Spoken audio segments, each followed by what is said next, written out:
أشهد أن محمدا رسول الله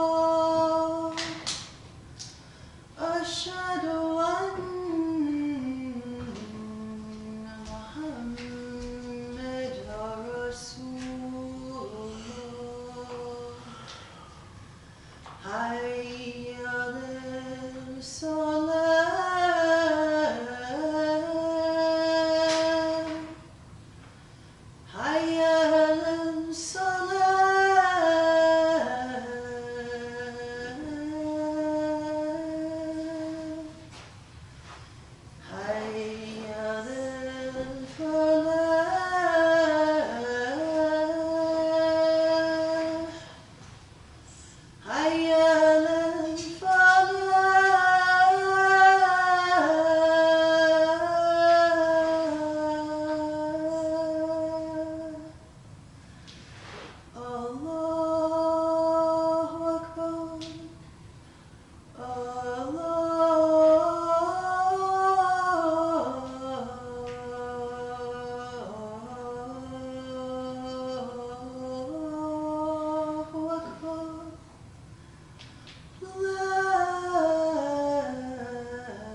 السلام عليكم.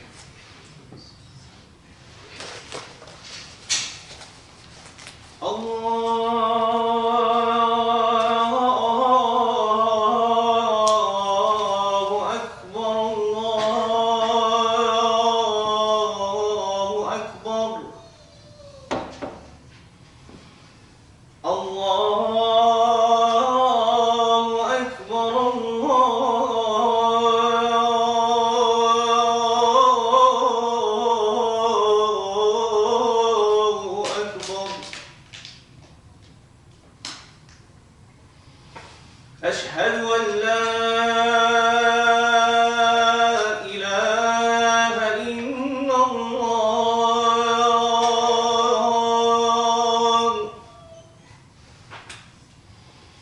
أشهد أن لا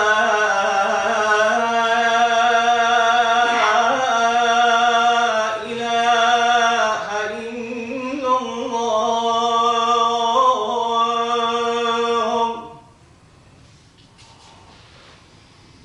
أشهد أن محمدا رسول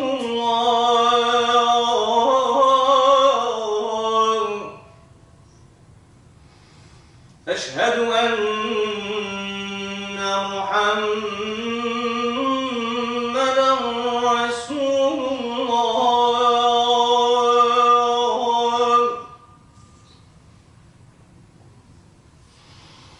حي على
بسم الله الرحمن الرحيم.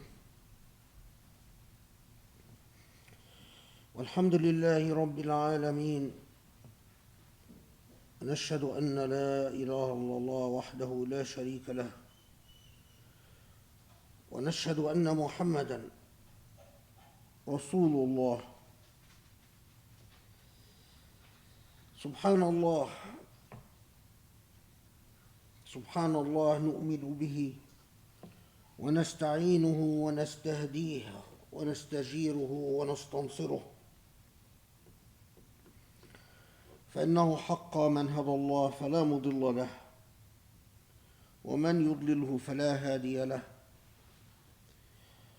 ونصلي ونسلم ونبارك على الحبيب المصطفى محمد خاتم الرسل والأنبياء أجمعين، المرسل رحمة للعالمين، وعلى آله الأطهار الميامين، وعلى أصحابه المختارين، وعلى من اتبعه بإحسان إلى يوم الدين.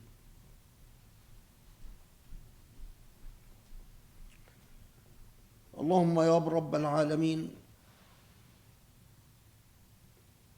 نناجيك ونتوسل إليك أن تصلح لنا ديننا الذي هو عصمة أمرنا، وأن تصلح لنا دنيانا التي فيها معاشنا،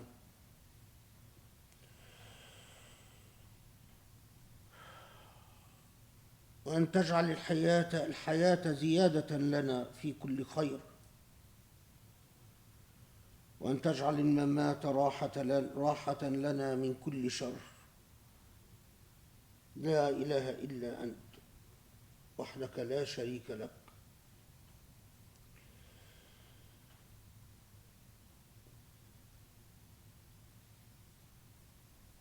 I start the khutbah by just noting that today is the beginning of the month of Dhul Hijjah.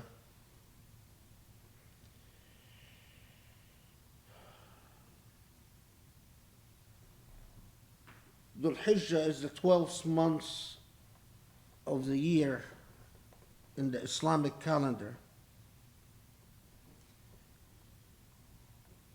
And so after Dhul Hijjah, we begin a new year in the Islamic calendar.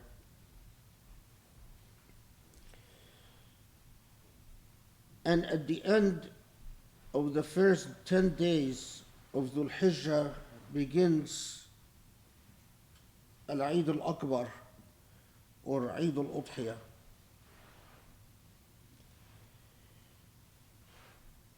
These are the days, the first 10 days of Dhul Hijjah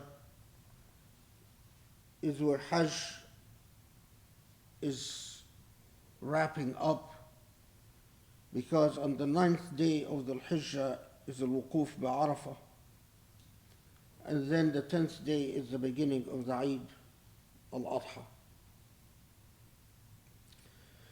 And the month of Dhul Hijjah, it should also be noted that it is the second month of the 4 sanctified months in which, according to the Islamic tradition, the shedding of blood and conflict should be avoided at all costs if Muslims still remembered their tradition. It is always important to try to remember the Islamic calendar and the Islamic count, because this is part and parcel of any real attempt at decolonizing our mind. Part of the colonial legacy is that Islamic time and Islamic space and Islamic memory were largely eradicated.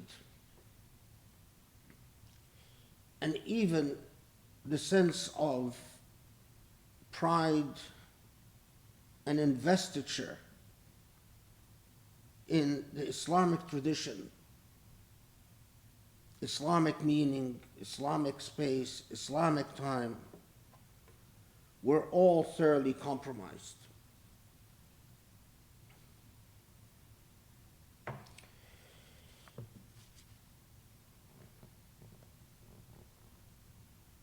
One last note, perhaps, is that it is highly recommended in the first 9 days of Dhul Hijjah to increase your dhikr and increase your worship. The Prophet ﷺ used to fast the first 9 days of Dhul Hijjah and break fast on the 10th day, which is the first day of Eid. But we have cumulative traditions that the first 10 days of Dhul Hijjah is a blessed time where worship and dhikr counts for much more than it would normally count in other times.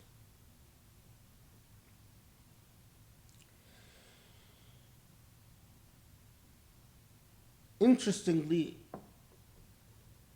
this point about Islamic time and how we relate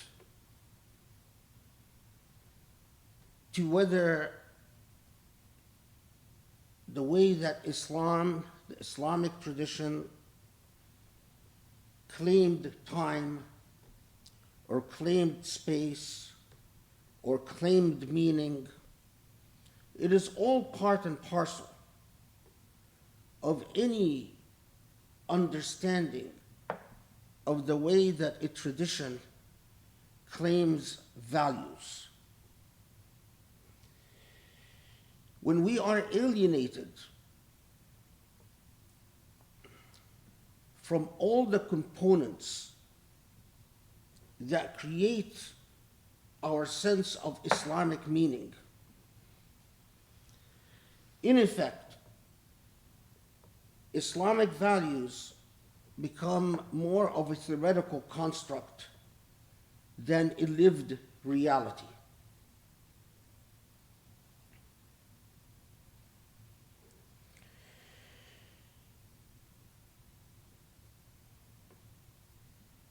When people find comfort, find a sense of familiarity, find a sense of rootedness and a sense of belonging in any tradition, rather than discuss the tradition, debate the tradition, argue about the tradition, they simply live it, they embody it, as if it is as natural to them as the air they breathe or the food they consume.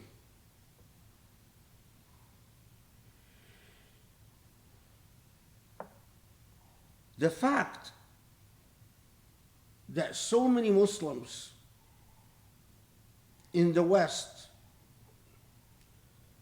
find it important to argue or debate about or discuss so many aspects of the Islamic tradition, aspects that for the most part they are not equipped to in fact research or understand.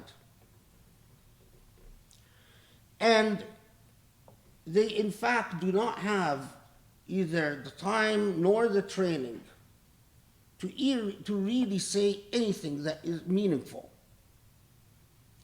The fact that Muslims find that the way that they engage the Islamic tradition is to debate it rather than embody it and live it,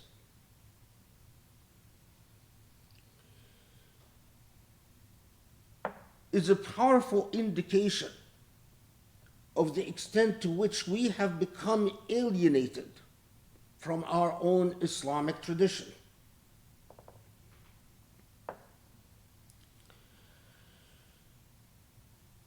How do you sanctify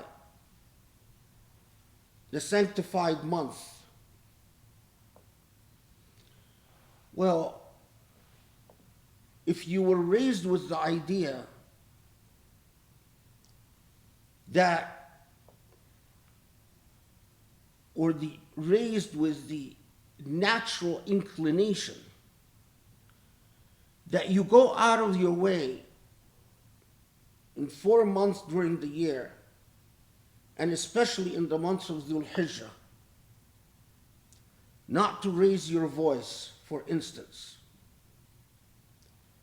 to make an extra effort to reach out to your neighbors, for instance, to make an extra effort to find out if near relatives and distant relatives are in a good state, and to go through the extra effort to help near relatives and distant relatives. If during these 4 months you were raised with the natural inclination that any act of violence is deeply shameful and an affront to Allah subhanahu wa ta'ala, you wouldn't have to debate the 4 sanctified months, and especially the months of Dhul Hijjah.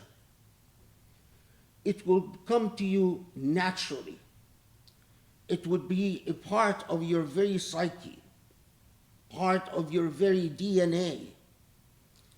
You would do what is Islamically embedded as a natural act, as if it makes the most sense in the world.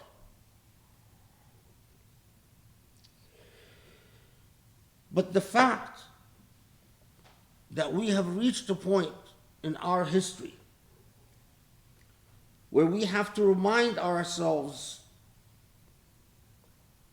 that today is 1443, that today is the last month of the Islamic calendar, that Dhul Hijjah is one of the Ashhur al-Hurum, the sanctified months, etc., etc., speaks volumes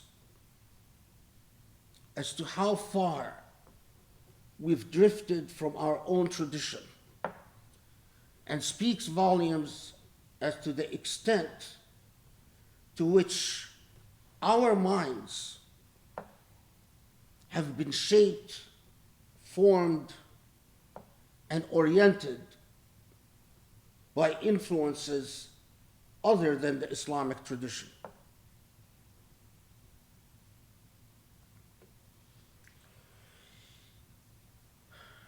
Of course, the question that always confronts us is what to do. How can it be different? Well, I can tell you what definitely does not work.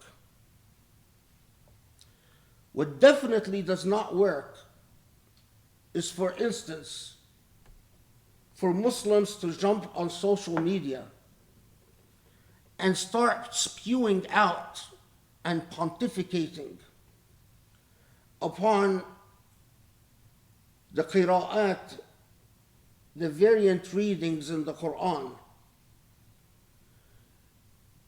A deeply rich topic, but a topic that requires years of investment in education and knowledge to even speak coherently about, leave alone to say anything useful. What does not help is that Muslims feel equipped to shoot from the hip when it comes to their own tradition.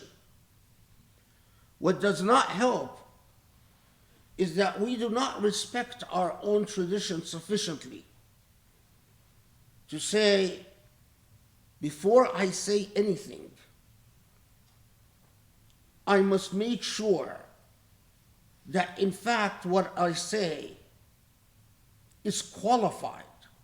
In other words, I've done my due diligence in understanding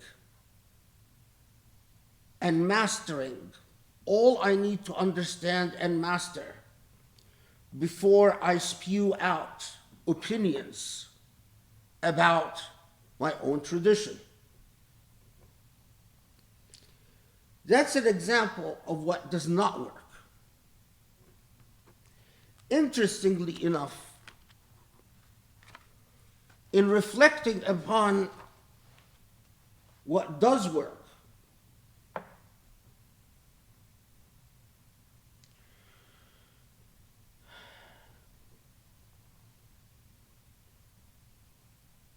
interestingly enough, the recent decisions by the Supreme Court of the United States is a powerful, even if an unfortunate example of what serious people with serious minds can accomplish. People who pretend to exist hedonistically, people who pretend to exist without purpose, but in fact, even if their goals and their purposes even if they might be evil, actually evil, but they live a purposeful life. They live a life where they don't debate and argue about trivia, but they go for the jugular in enforcing and implementing their value system in the world. To set the stage, we all know that during the Trump presidency, Trump appointed 3 Supreme Court justices. And with the Trump appointees, the Supreme Court has a clear right-wing majority.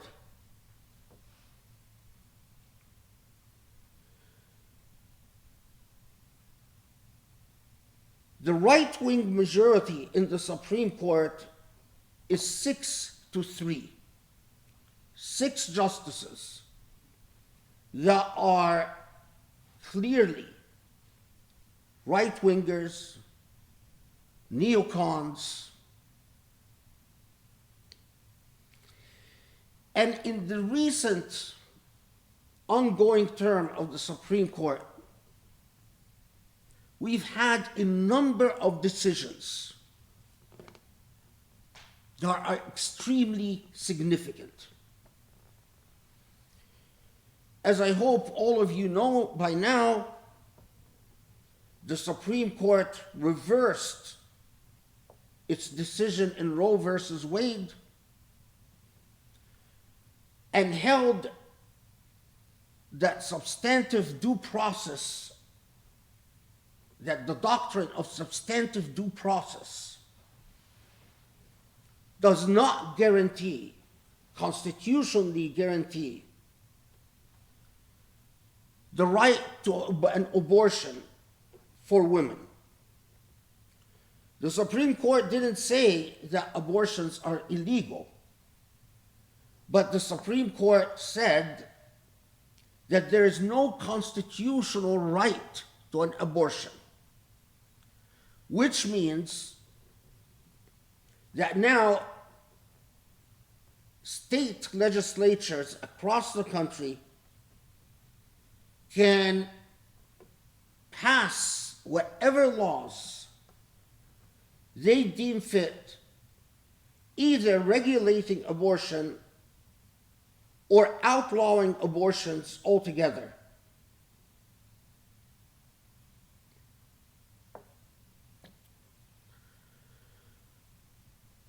But the Supreme Court didn't stop there.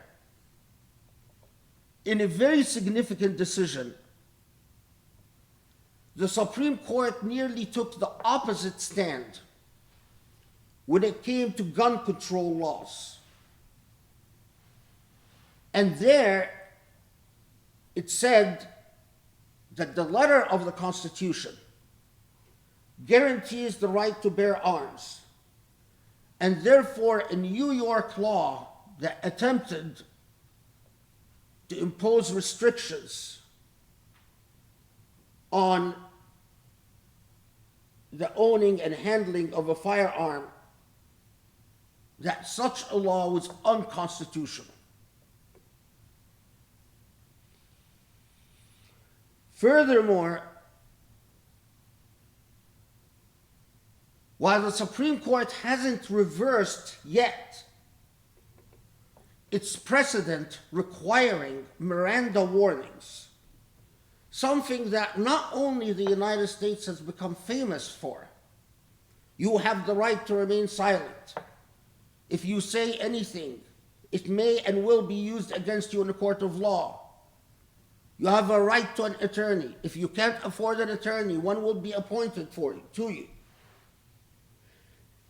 These set of warnings, known as the Miranda warnings, are based in substantive due process jurisprudence.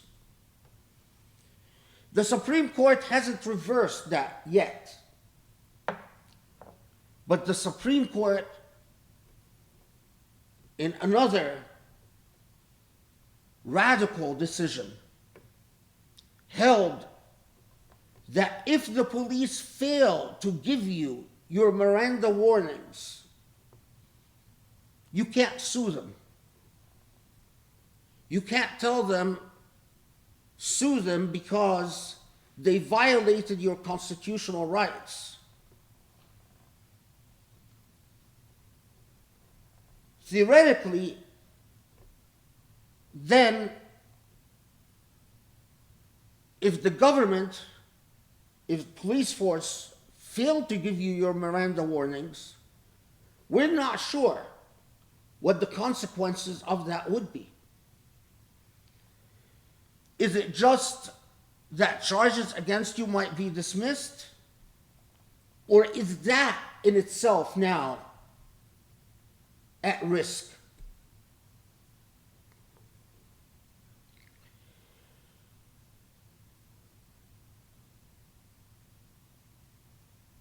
Moreover, in another radical decision, and I'll explain why I say radical in a second, the Supreme Court held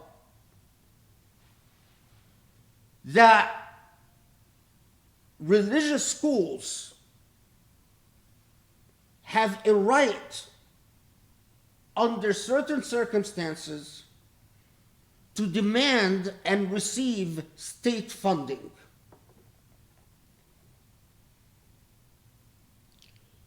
So the secular state would be obligated to use taxpayer money to support a Christian school under certain circumstances.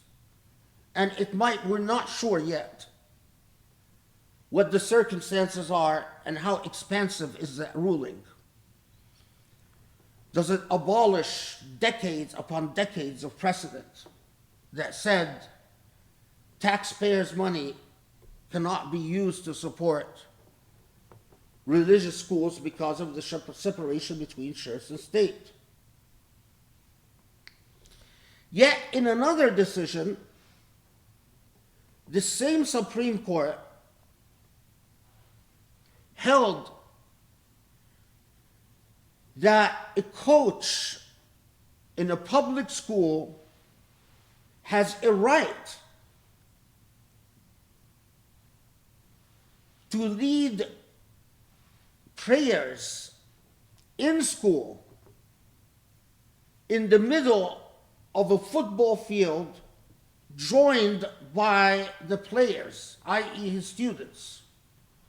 Of course, with the authority that a coach has in a public school, when that coach imposes or leads a prayer, students will be pressured to join if they want to stay in the good graces of the coach. And according to the Supreme Court, that school doesn't have the power to order the coach not to conduct and lead a Christian prayer, which is unrelated to his role as a coach. But the Supreme Court said, no, prayers led by teachers in a public school is entirely fine. It doesn't violate separation of church and state. But perhaps more importantly than all of this is a decision that came down that is nothing short of earth-shattering, because it puts at risk the entire future of the planet. The Supreme Court ruled that the Environmental Protection Agency is limited, rather very limited, in its powers to regulate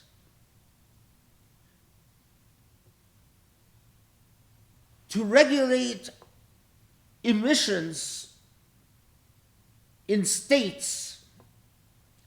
So the EPA, the Environmental Protection Agency, is very limited in its ability to prevent the contamination of our planet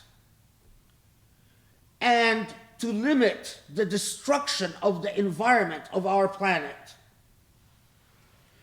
And the Supreme Court indicated that such regulation should come from Congress.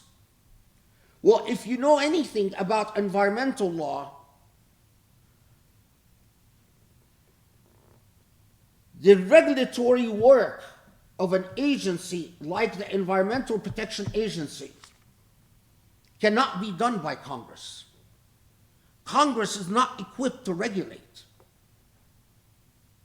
And if Congress can't delegate the power to regulate to an agency like the Environmental Protection Agency, then we have all witnessed the shortening of the life of this planet right before our eyes, with everyone standing around helplessly.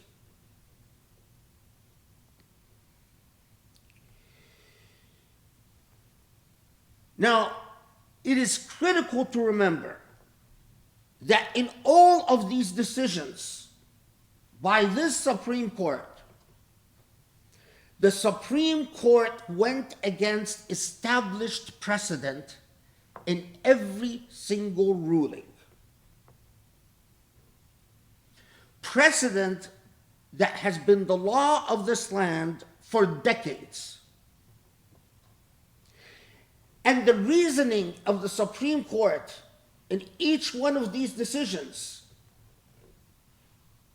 is nothing more than our brethren in the past got it wrong, and today we're getting it right.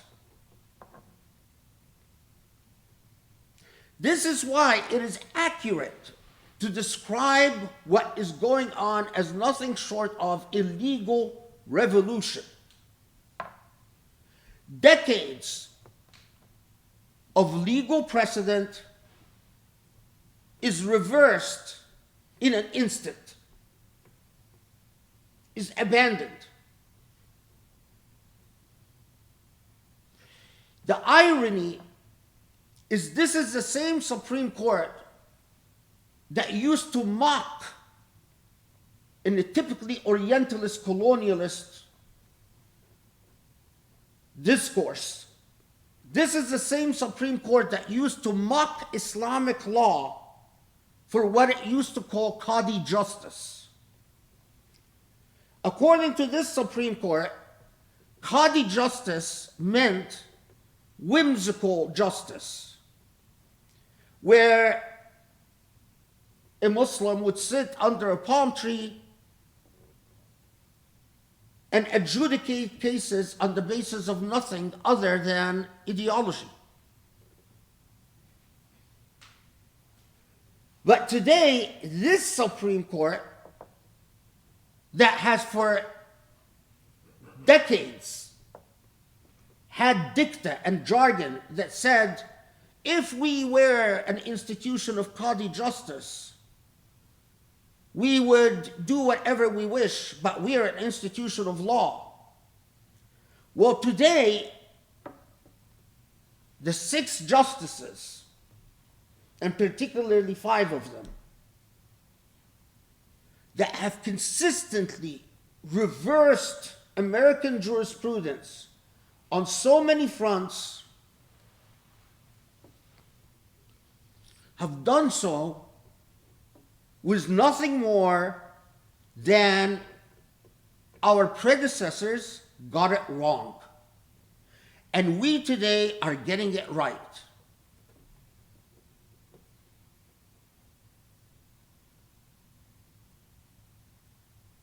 To say that your predecessors got it wrong raises a whole bunch of questions. Are you more educated than your predecessors? Are you smarter? Are you more knowledgeable? What is it about you that assures us that you're getting it right while your predecessors got it wrong?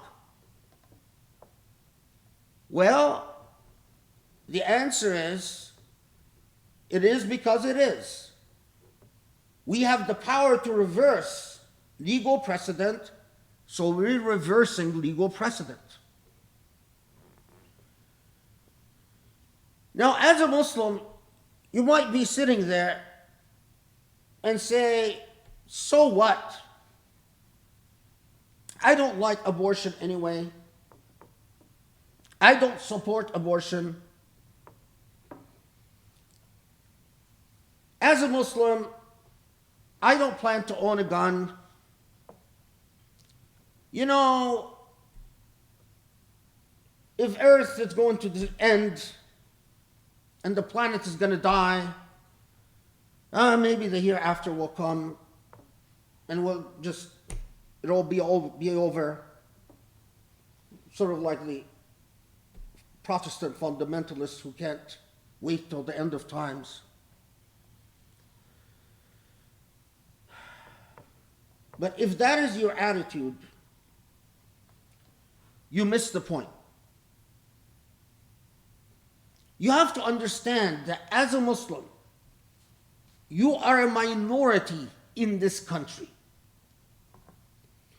You have to understand that already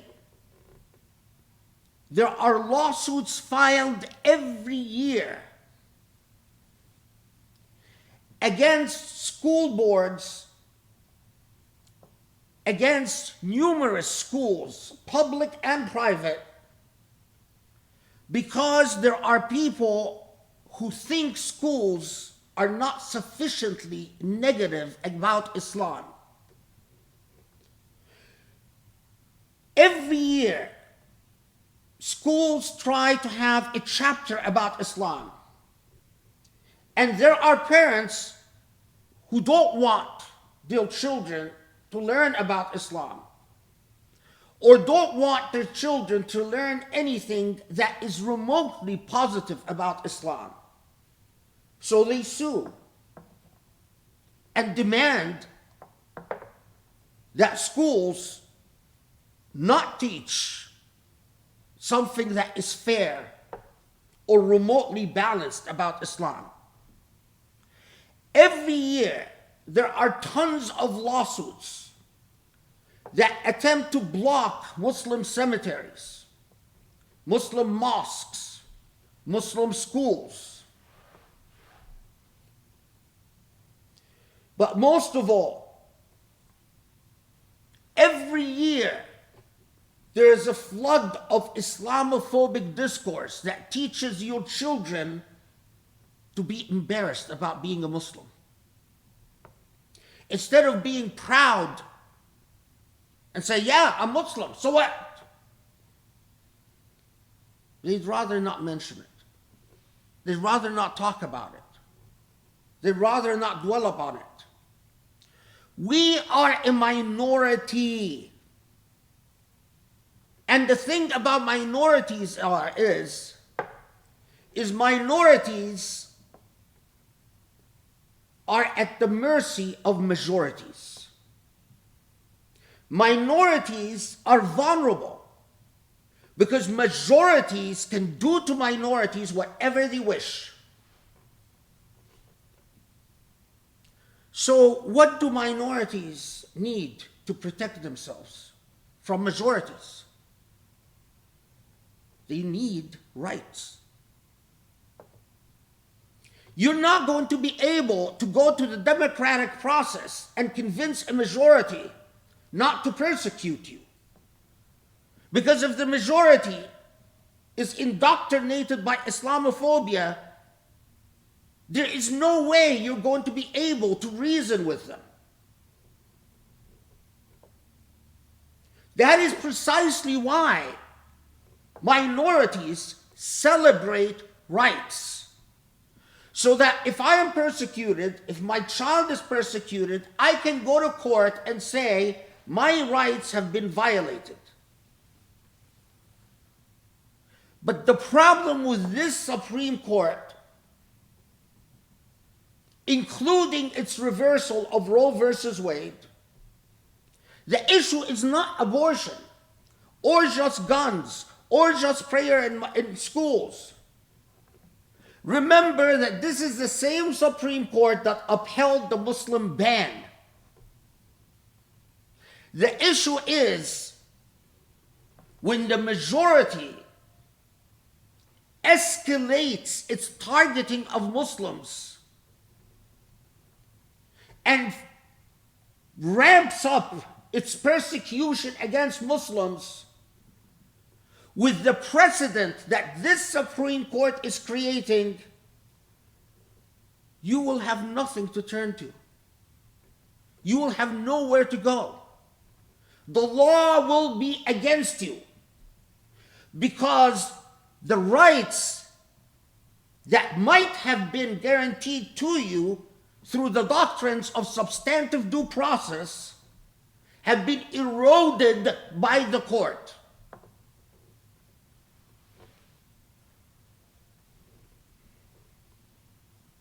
The problem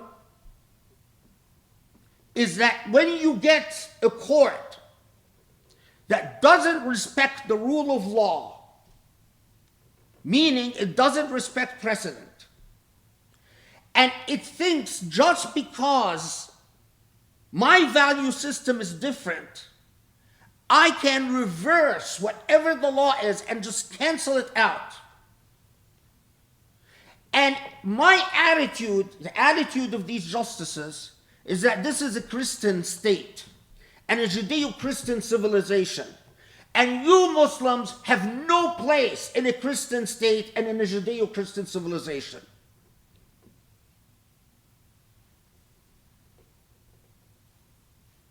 Where do you go? What do you do? When the children of Muslim families are being grabbed by child welfare services in Sweden and put up for foster care, and eventually the parental rights of Muslims are terminated and the children are put up for adoption. If you don't have rights, where do you do? Where do you go? A lot of these families sued and said this violates our human rights, and they lost. What do you do? Where do you go? Do you go back to Syria? Do you go back to Egypt? Do you go back to Libya, to Yemen, to Somalia? All these countries that have been destroyed by colonialism. But because Muslims are oblivious and ignorant, they don't even know how to negotiate their role as a minority in a Christian majority country. Now, I started out this khutbah by saying the wrong thing is when you spend your time on social media pontificating about the variant readings of the Quran or obscure points about the seerah or whether the Prophet freed Maria the Copt or didn't free Maria the Copt, or about lipstick, or about music, or about all the vanities that Muslims indulge in and busy themselves with. Let me give you an example of what serious people do. And please pay attention. Because behind all these Supreme Court decisions, in the background, there is an example of a very serious, but unfortunately, a very immoral person. The person's name is Charles Koch.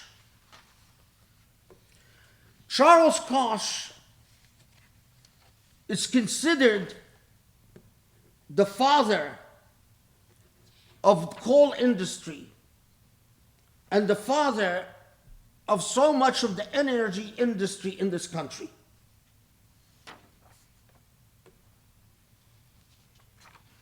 The recent decision gutting the Environmental Protection Agency,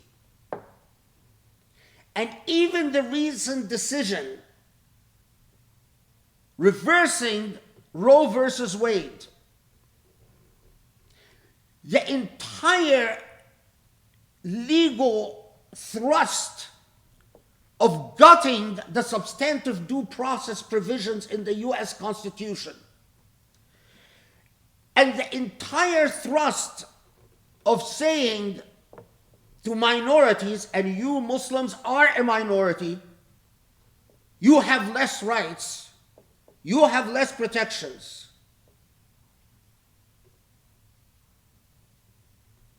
Charles Koch is, of course, a billionaire. And as a very rich person, he could have done what Muslims do and bought extra villas in Vienna, a fancy yacht,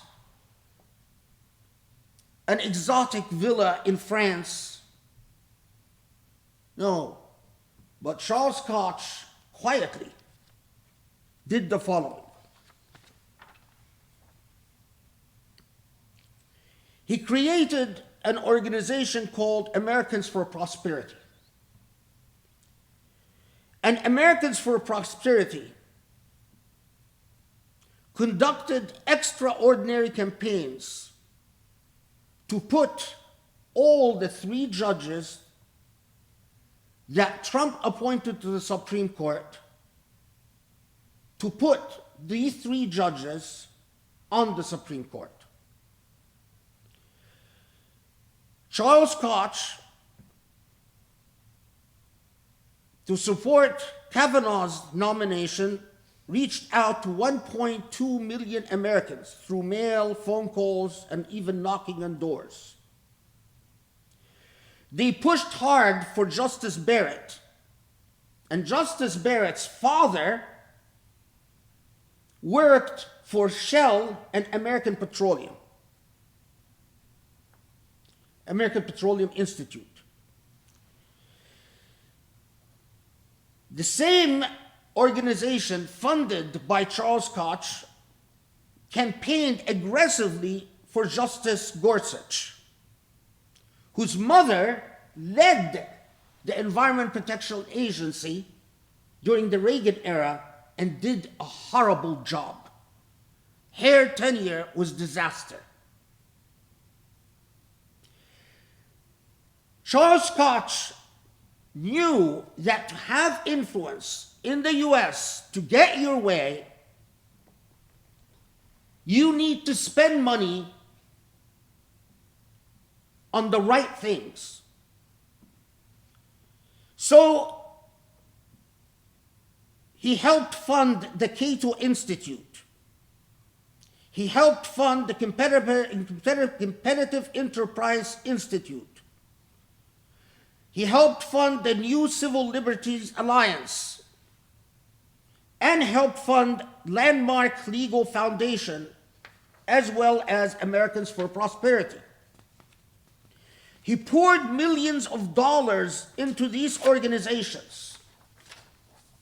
And these organizations, in every one of the cases that I mentioned, filed amicus briefs with the Supreme Court. So he helped put the judges on the Supreme Court.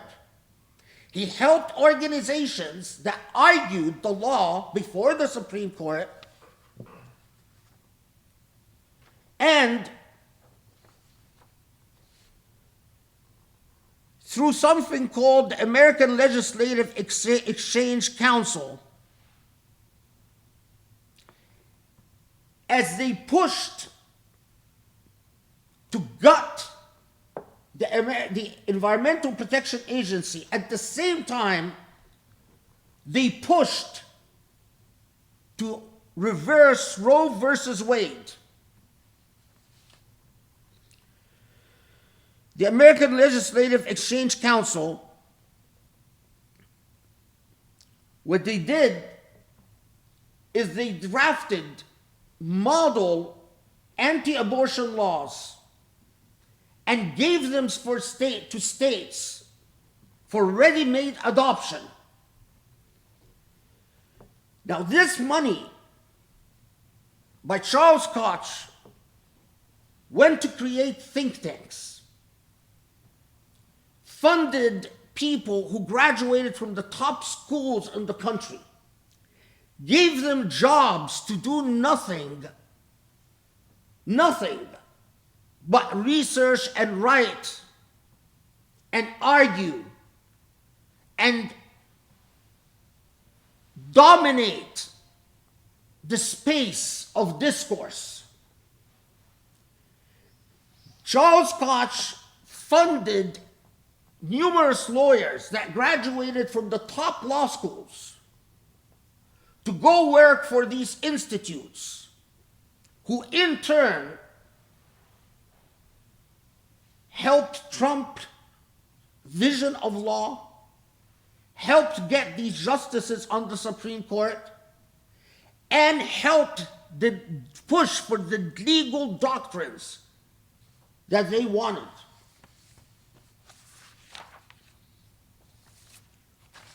One person, a committed billionaire,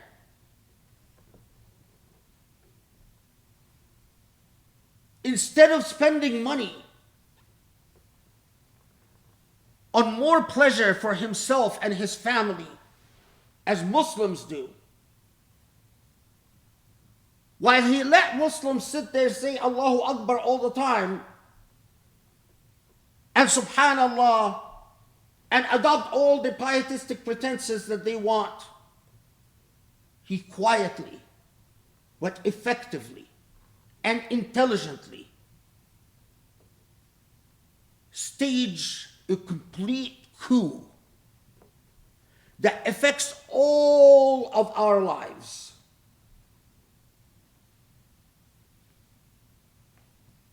This is the difference between a serious mind and a vain mind. This is the difference between people who are vested in their tradition. I am sure Kosh was not interested in some pedantic debate with pedantic people. His money didn't go to support morons and idiots and self-declared experts. His money bought the best minds in public policy and in law and economics and business. And when these best minds worked to achieve their goals that are immoral, that's Hizb al-Shaytan. Now I ask you, where's Hizbullah? Where? That's the party of Shaitan. Where is the party of Allah? Oh yes, the party of Allah is busy on social media saying, why is this woman sitting so close to this man? Why is this woman not wearing hijab? Oh, mashallah, we talked about wudu. Oh, subhanallah, let's talk about lipstick. Let's talk about nail polish. Let's talk about the variant readings of the Quran. Let's talk about whether Muhammad freed the slave or didn't free the slaves. What a joke. The very notion that this is the party of Allah is a joke. Very sad, unfunny joke. قولوا قولي هذا واستغفر الله لي ولكم اسال الله يستجب لكم. بسم الله الرحمن الرحيم والحمد لله رب العالمين وسبحان الله العلي العظيم. اللهم صل وسلم وبارك على محمد وعلى آله وأصحابه ومن تبعه بإحسان إلى يوم الدين. I was just told that Koch is supposed to be pronounced Coke or Coke, I guess. So, yeah, Charles Coke.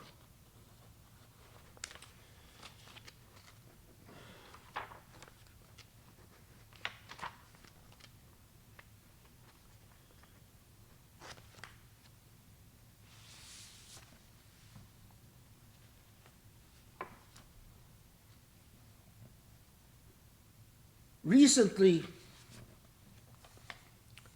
there was a ruling by the Eighth Circuit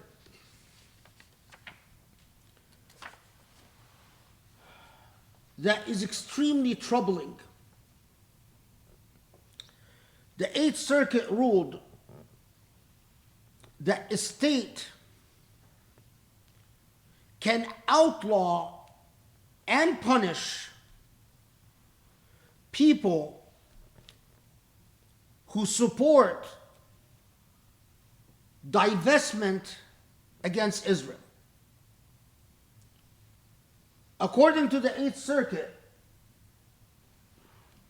the state can punish you financially, can refuse to do business with you, can fire you if you work for the state, if you support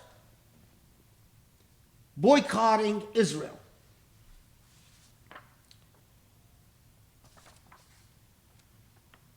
You see, just an example of why the Supreme Court is so important.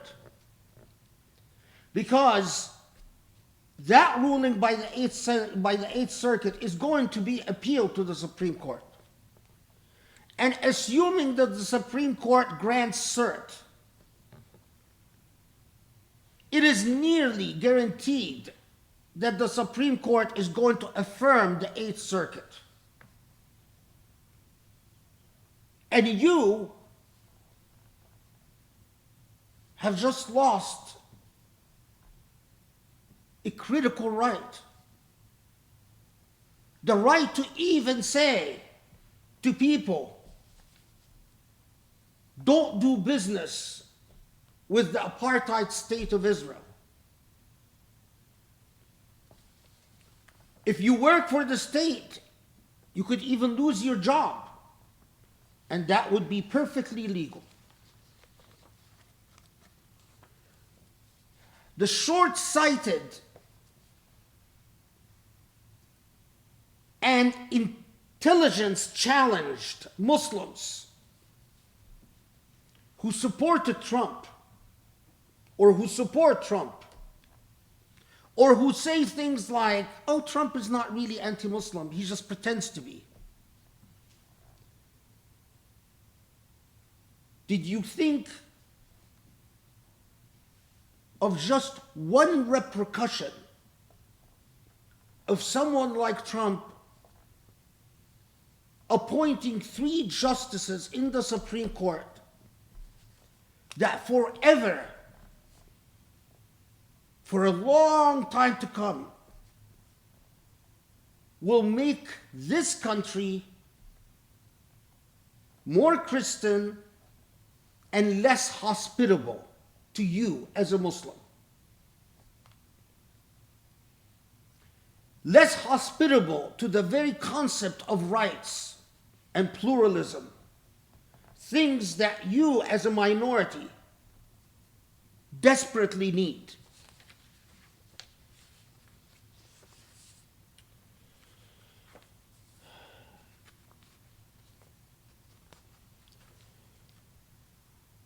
There was a news item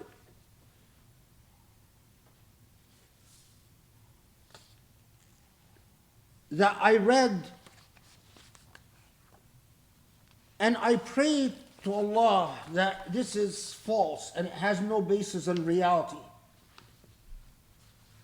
The news item that I read says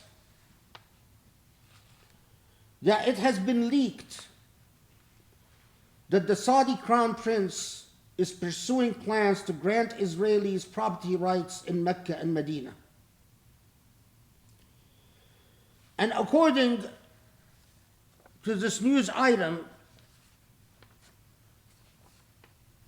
of course, as would be expected, it is the ideological Israelis, these Jewish settlers, who would be very interested in buying property in Mecca and Medina, as they have been buying property in Egypt already. As if the experience was Palestine, when Jewish settlers came and bought land until they became a force dominant enough to expel the native indigenous population, hasn't taught anyone anything.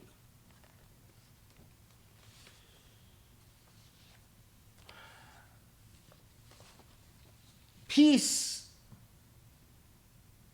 is a challenge far more difficult to win than war. Peace, when it is between unequal partners, peace between colonial powers and indigenous populations, were not peace settlements and peace agreements.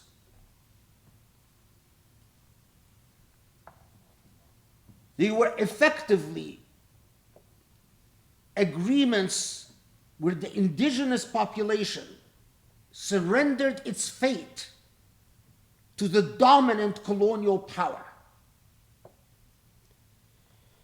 Now, this is not a rumor. This is actually a reality.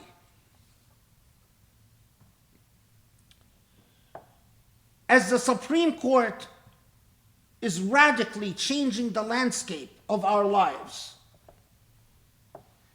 the lives of American citizens, as the planet is in danger of dying, as there are millions, hundreds of millions of people facing the threat of starvation, and the industrialized 7 committed resources that are woefully inadequate to save the lives of millions who are going to starve to death in the near future. Our Biden administration has been busy, has been very busy. What have they been busy with? Well, quietly, without much fanfare, they've created something called the Negev Forum Steering Committee. The Negev Forum Steering Committee consists of the governments of Bahrain, Egypt, Israel, Morocco, and of course the United Arab Emirates and the US. And the Negev Steering Committee met in the Negev Desert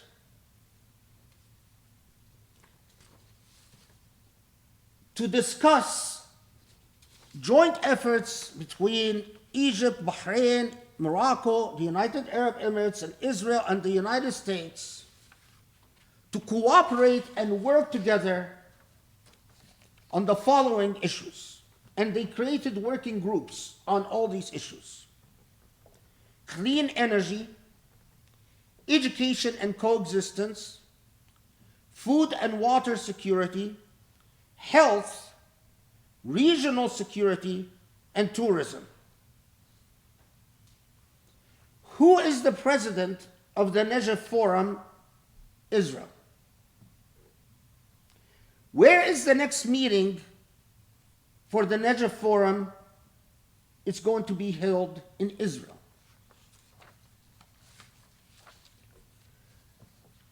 The joint statement pays lip service to Palestine and Palestinians. In fact, it doesn't mention Palestine. It just says we will promote peace for Palestinians. Of course, you notice Palestinians are not included. So the Biden administration is busy, while all of this is going on, making sure that Israel and these Arab countries work together on everything from energy to food and water to health to regional security. But the hell with the Palestinians. The Palestinians are not invited, and the Palestinians are not on the agenda, and Palestine can just simply be forgotten. How about the Aqsa Mosque and Quds and Jerusalem? Not even mentioned. Now let me be very clear. Look at these elements. Clean energy. Does Egypt, Bahrain, Morocco, United Arab Emirates have the technological edge when it comes to energy? No. Israel has the technological edge, and the United States have the technological edge. Education and coexistence. Any of the schools of these states rank high in terms of quality of education? Absolutely not. They're at the bottom of the pit. Who ranks high in education? Israel and the United States. Food and water security. Any of these states technologically advanced in agriculture and water systems? Absolutely not. Israel has the edge, and the United States. Health. Any of these countries are innovators, are actually inventors in the field of health? Absolutely not. Israel and the United States has the edge. How about regional security? Bahrain, Egypt, Morocco, the United Arab Emirates, their militaries are a joke. Their militaries are there to ensure dictators stay in power. But other than that, Their militaries are a joke. Who has the edge? Who actually builds weapons and sells weapons? Yes, the United States and Israel. How about tourism? Well, that's one thing. The tourists come from Israel and they go vacation in countries like Egypt, Morocco, and maybe the United Arab Emirates. So the roles are the traditional roles of the colonizer and the colonized. The colonized serves the colonizer in the service industry. Master, come, eat, and I will serve you. Drink, and I will serve you. Vacation, and I will serve you. But the colonizer is the one who controls the energy, the education, the agriculture, the industry, the military. What we are witnessing, ladies and gentlemen, is the rise of a new Middle East where Israel is a superpower, uncontested superpower, with all the Arab countries and Muslim countries in the region as clientele states, serving the dominant colonial power. Egypt, with its 100 million population, will do nothing, be nothing, but servants of Israel. So will Morocco, so will Bahrain, so will be the United Arab Emirates. Israel decides policy and they implement. Israel dictates its will and they abide. Is this in the interest of the United States? Is it in the interest of the United States that we don't mind? We've met with these, look, Bahrain, Egypt, Morocco, the United Arab Emirates. Each of these countries are led by a grotesque, despotic, authoritarian regime. And we don't care that they're led by authoritarian regimes. Now we are further vested in keeping these regimes in power so that they can abide by the agreement, the Najaf agreement with Israel. All we want from these populations is to live as slaves, silent, obedient, and quiet, while the ones who matter are Americans and Israelis.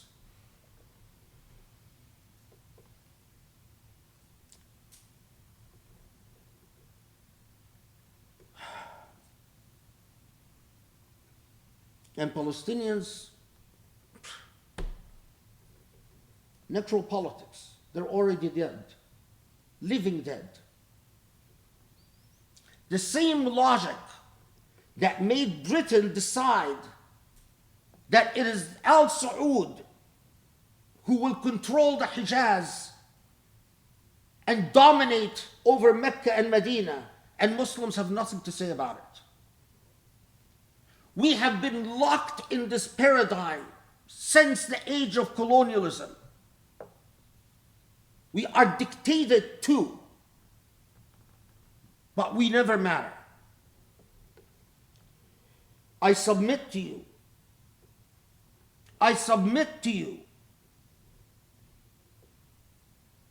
that it is because of the absence of people like Charles Koch, whatever his name is.